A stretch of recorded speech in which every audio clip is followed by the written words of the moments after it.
నమస్తే, welcome to our channel. నేను సౌజన్య. So Jaganmohan Reddy చాలా సందర్భాల్లో రాబోయేటువంటి రోజుల్లో దేవుడి స్క్రిప్ట్ ఉంది అని చెప్పి చాలా సార్లు మాట్లాడారు.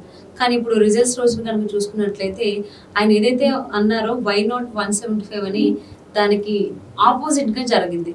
ఇదేనా దేవుడి స్క్రిప్ట్? ఇదేనా దేవుడు ఇలా జరగాలని రాసిన స్క్రిప్ట్? ఈ అంశానికి సంబంధించి వారి విశ్లేషణని, వారి అభిప్రాయాన్ని మనతో పంచుకోవడానికి ఈరోజు మనతో పాటు ఉన్నారు CBN forum founder and general secretary Genex Amar గారు ఉన్నారు. వారితో మాట్లాడదాం. నమస్తే అండి. నమస్తే. సో మీరు ఆల్రెడీ చెప్పారు, అంటే మీరు కైండ్ ఆఫ్ ఒక సర్వే ఇచ్చినట్టే చెప్పారు. సో ఇలాగే జరుగుతుంది, ఇంకా చాలా సీట్లు ఆల్మోస్ట్ 150 అబోవ్ వస్తాయని మీరు చెప్పారు. సో ఇప్పుడు అలాగే జరిగింది. సో చాలా వరకు మీరు ఇచ్చిన ప్రెడిక్షన్స్ గానీ అనుకూలంగా జరిగాయి.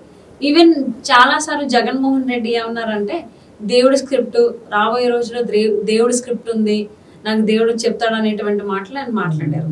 సో ఇప్పుడు ఎన్నికలు జరిగిన తర్వాత రిజల్ట్స్ రోజును చూసుకుంటే వై నాట్ 175 దగ్గరగా టీడీపీ ఓటు ఉంది. టీడీపీ సింగిల్ గానే ఆల్మోస్ట్ 130+ వచ్చాయి.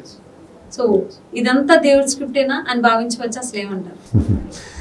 ఎలక్షన్ అయిన విధానము బిఫోర్ అరెస్ట్, ఆఫ్టర్ అరెస్ట్ అనుకోండి, తర్వాత ప్రత్యక్షంగా మేము పాల్గొన్నాం కదా క్యాంపెయిన్కి కానీ ప్రచారానికి కానీ, పీపుల్తో ఎక్స్పీరియన్స్ అయ్యాము. రచ్చబండలు అనుకోండి, పలు కార్యక్రమాలు చేసాము.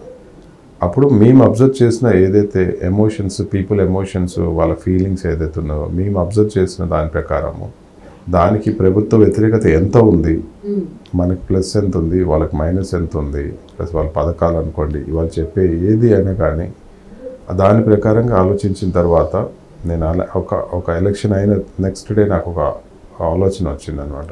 మనకి 151కి ఒక సీట్ ఎక్కువ వస్తుంది కానీ తక్కువ రాదు అనేది ఆలోచన వచ్చింది. ఎందుకంటే అక్కడ పరిస్థితులు అలా ఉన్నాయి. ఎందుకంటే ఏపీలో మనం ఆల్మోస్ట్ ఆ చివరి నుంచి చివరి దాకా, అరకు నుంచి ఆ చివరి దాకా ట్రావెల్ చేసాం, చెన్నై దాకా. అన్ని ఏరియాస్ కవర్ చేసాం. Like tribals, SC, ST, BC, OC అన్ని కమ్యూనిటీస్తో మనం ట్రావెల్ చేసాం. వాళ్ళ ఫీలింగ్స్, వాళ్ళ ఎమోషన్స్, వాళ్ళు ఏదైతే ఉన్నాయో అవన్నీ మనం చూసాం. కాబట్టి లాస్ట్ టైం 151 రావడానికి కారణాలు ఏంటి, మనకి పోవటానికి కారణాలు ఏంటి, ఇప్పుడు మనకి 151+ రావడానికి కారణాలు ఏంటి, పోవటానికి కారణాలు ఏంటి అనేది అనలైజ్ చేసిన తర్వాత అదన్నీ పాజిటివ్ చూసుకుంటే 115 పైననే వస్తాయి కానీ తక్కువ అనేది నేను ఆలోచించాను. ఇంకోటి సెంట్రల్ కూడా అంతే. బీజేపీ కానీ కాంగ్రెస్ కానీ కూటమిలు ఏవైతే ఉన్నాయో వాళ్ళకి వచ్చే మెజార్టీ అంత హెవీగా రాదు. 200, 250 ఆర్ వాట్ ఎవర్ బీజేపీకి. బాబు గారు వచ్చే సీట్స్ ఏదైతే ఉన్నాయో మెయిన్ క్రూషియల్ అయితే సెకండ్ లార్జెస్ట్ పార్టీ అవుతుంది బాబు గారు కింగ్ మేకర్ అనేది. అప్పుడు నేను అదే చెప్పాను. May 14th ఏదైతే ఎలక్షన్ అయిన రోజు, ఆ రోజు నుంచి ఈ రోజు వరకు కూడా పలు డిబేట్లల్లో, ఏబిఎన్ కానీ TV5 వాట్ ఎవర్ అన్ని డిబేట్లు అదే చెప్పాను. ఇంకా దాంట్లో ఒక్క మాట కూడా చేంజ్ చేసి చెప్పలేదు. నిన్న 3-4 డేస్ కేకే గారు సర్వే చెప్పారు 161 అనేది. అతను ప్రాక్టికల్గా ఆన్ ఫీల్డ్ సర్వే చేశాడు. మేమంటే సర్వే కంపెనీ కాదు, మేము సిబిఎన్ ఫోరం సోషల్ కంపెనీ కాబట్టి మేము స్వచ్ఛందంగా వర్క్ చేస్తూ బాబు గారు సర్వే వాళ్ళు ఎలా అయితే చెప్తారో ఇలా వస్తుంది, ఇలా జరుగుద్ది అని సేమ్ మీరు అలానే చెప్పారు. సో అందుకనే అంటున్నా, అంటే వైసీపీకి కనీసం ప్రతిపక్షానికి కావాల్సినటువంటి, అంటే ప్రతిపక్ష హోదాలో ఉండడానికి కావాల్సినటువంటి సీట్లు కూడా రాలేదు.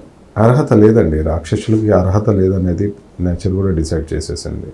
కాబట్టి ఇవన్నీ సిమ్టమ్స్ క్లారిటీగా కనపడుతున్నాయండి. అక్కడ మేము వర్క్ చేసేటప్పుడు రోజు సిమ్టమ్స్ కనపడుతున్నాయి మాకు. ఎందుకంటే నేచర్ ఎలా సపోర్ట్ చేసింది, మనకి మంచి కావాలని, ఒక మంచి వ్యక్తి కావాలని ఎలా సపోర్ట్ చేసింది అనేది సిమ్టమ్స్ అండి ఇవి. లాస్ట్ టైం మనం 151 ఓడిపోవటానికి గల కారణాలు పవన్ కళ్యాణ్ గారు 6% ఓట్ షేర్ చేయటం కానీ, ప్లస్ అతను చెప్పిన ఒక్క ఛాన్స్ అనటం కానీ, ప్లస్ పీపుల్ అతను ఓన్ చేసుకున్నారు. అందరికీ ముద్దులు పెట్టి హక్ చేసుకోవటం వల్ల పెద్దవాళ్ళు అందరూ రాజశేఖర్ రెడ్డి గారు లాగానే ఉంటారనుకున్నారు. ఇప్పుడు ఆ పరిస్థితులన్నీ మారాయి. ఒకటి, పవన్ కళ్యాణ్ గారు కూటమితో ఉన్నారు. సెకండ్, ఒక ఛాన్స్ అనేది అయిపోయింది, రివర్స్ అయింది అది. ఇంకోటి, నెక్స్ట్ పీపుల్ ఓన్ చేసుకోవడం అనేది అది అయిపోయింది. ఎందుకంటే గెలిచిన తర్వాత ఒక్కరోజు కూడా బయటకు వచ్చింది లేదు, ఎవరిని ముద్దు పెట్టుకుంది కూడా లేదు. జనాలకు అర్థమైపోయింది ఇదంతా ఎలక్షన్ డ్రామా అనేది క్లారిటీ వచ్చేసింది. దాని తర్వాత నేచర్ని చాలా డిస్టర్బ్ చేశాడు. ఆయన ట్రావెలింగ్ కోసము చెట్లు నరకటం కానీ, లైక్ మైనింగ్, విపరీతమైన మైనింగ్ దోపిడీ కానీ, పలు కార్యక్రమాలు లైక్ ఫారెస్ట్లు ఇది చేయటం కానీ ఇట్లాంటి చాలా ఎంకరేజ్ చేయటం వల్ల నేచర్ చాలా డిస్టర్బ్ అయింది. ఆ నేచర్ డిస్టర్బ్ అయితే నేచరు దాని టైం వచ్చినప్పుడు అది చూపిస్తుంది కదా, నేచర్ చూపిస్తుంది కదా. ఇప్పుడు జరిగింది అదండి. ఆ నేచర్ ఏం చేసేసిందంటే ఒక మనిషిని బాబు గారిని, ఒక మంచి వ్యక్తిని, క్లీన్ చిట్టున్న వ్యక్తిగా బాబు గారిని అరెస్ట్ ఎలా చేసింది. దానివల్ల ఏమైంది, అందరూ ఒకవైపు తను ఒకవైపు అయిపోయాడు. అంతెందుకండి, వాళ్ళ ప్రాంతము వాళ్ళ కులం ఏదైతే చెప్తున్నాడో రెడ్డి అని ప్రాంతము, ఏదైతే క్రిస్టియన్ ఏదైతే క్యాస్ట్ చెప్తున్నాడో వాళ్ళే వ్యతిరేకిస్తున్నారు తన్ని. దానివల్ల ఎంత ఘోర పరాజయం కానీ, లేదంటే ఇంత ఓటింగ్ పర్సంటేజ్ తనకి తగ్గటం కానీ, అతని మెజార్టీ కానీ దానికే నిదర్శనం అనమాట. ఈ అన్ని పరిస్థితుల కారణము దాని ప్రకారంగా ఒక బేసిక్ అనాలిసిస్ వచ్చిందండి నాకు.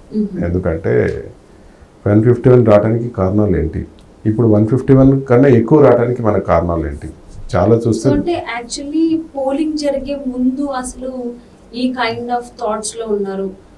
జగన్మోహన్ రెడ్డికి కానీ అంటే ఆయన ఓడించాలనేటువంటి మాట చాలా తక్కువ వినిపించింది ఆంధ్రప్రదేశ్ ప్రజల నుంచి. సో ఇప్పుడు రిజల్ట్స్ వైపు చూస్తే మాత్రం నిజంగా ఇలా సైలెంట్ గా ఉండి వాళ్ళ ఎక్కడైతే దెబ్బ కొట్టాలో అక్కడ దెబ్బ కొట్టారు ఆంధ్ర ప్రజలు అనేటువంటి ఆలోచనలోకి తీసుకొచ్చారు. సింపుల్ అండి, ఒకటే లాజిక్. ఆంధ్ర ప్రజలు అమాయకులు, మాట్లాడరు, వీళ్ళకి చేత కాదనేది ఒక టాక్. ఎందుకంటే ప్రశ్నించే ఇది లేదు, మాట్లాడే స్వేచ్ఛ లేదు, ప్రశ్నించే స్వేచ్ఛ లేదు, ప్లస్ తిరిగే స్వేచ్ఛ లేదు అనేది ఒక ఆలోచన. కాకపోతే ఏంటంటే వాళ్ళు ప్రశ్నించలేదండి. కోర్టులు, సుప్రీంకోర్టు, హైకోర్ట్స్ ఆపినాయి వాటిని. కానీ వాళ్ళకి చూపించే టైం వచ్చింది, వాళ్ళు చూపించేశారు. జనాలకు చూపించే టైం వచ్చింది, చూపించారు. ఎప్పుడైతే అవసరం ఉందో వాళ్ళు అప్పుడు చూపించేశారు. అలా ఏంటంటే సిచ్యువేషన్ అది. సో అంటే కనీసం ప్రతిపక్ష నాయకుడిగా ఉండేటువంటి హోదా నుంచి కూడా జగన్మోహన్ రెడ్డిని తీసి కంప్లీట్ గా పక్కన పెట్టారు. ప్రతిపక్ష హోదా కన్నా అంటండి ఒక ఎమ్మెల్యే అర్హత కూడా లేదండి జగన్మోహన్ రెడ్డికి. ప్రతిపక్ష పక్కకు పెట్టండి, సీఎం అసలు హోదా కాదు, ఎమ్మెల్యే హోదా కూడా లేదండి. ఎందుకంటే ఒక 5 నిమిషాలు చూసి ఒక పేపర్ చదవలేడు, లోకజ్ఞానంతో ఒక బేసిక్ క్వశ్చన్స్కి ఆన్సర్ చేయలేడు, ఒక 5 నిమిషాలు ప్రెస్ మీట్ పెట్టి మాట్లాడలేడు. మన దౌర్భాగ్యం ఏంటంటే తెలుగు ప్రజలు, ఏపీ ప్రజలు నమ్మి ఏంటంటే ముద్దులు పెట్టేసరికి నమ్మేశారు. అంటే మనని అంత దగ్గరికి హక్ చేసుకున్నాడు రాజశేఖర్ గారి బిడ్డ అని చెప్పేసి అలా ఓన్ చేసుకున్నారు. తర్వాత తెలిసిపోయింది అది ప్యాలెస్కే పరిమితం, బయటికి కాదనేది తెలిసిపోయింది. దాని తర్వాత ఇంకా అయిన అరాచకాలు దళితుల మీద అయినా అసలు 2014లోనే ఆయనకి ఆ హోదా ఉన్నప్పుడే ప్రతిపక్ష నాయకుడిగా అప్పుడే ఉండలేదు. ఏదో ఒక సాకు చెప్పి ఏదో ఒక చేస్తున్నాను అని చెప్పి ఆయన ఎప్పుడు బయట తిరిగేవాళ్ళు. సో ఇప్పుడు ఇంకా అది కూడా ఎందుకు లేని చెప్పేసి ఆంధ్రప్రదేశ్ నిశ్చయించుకుంటున్నారు. సో ప్రతిపక్ష హోదా లేకుండా చేయడం జరిగింది.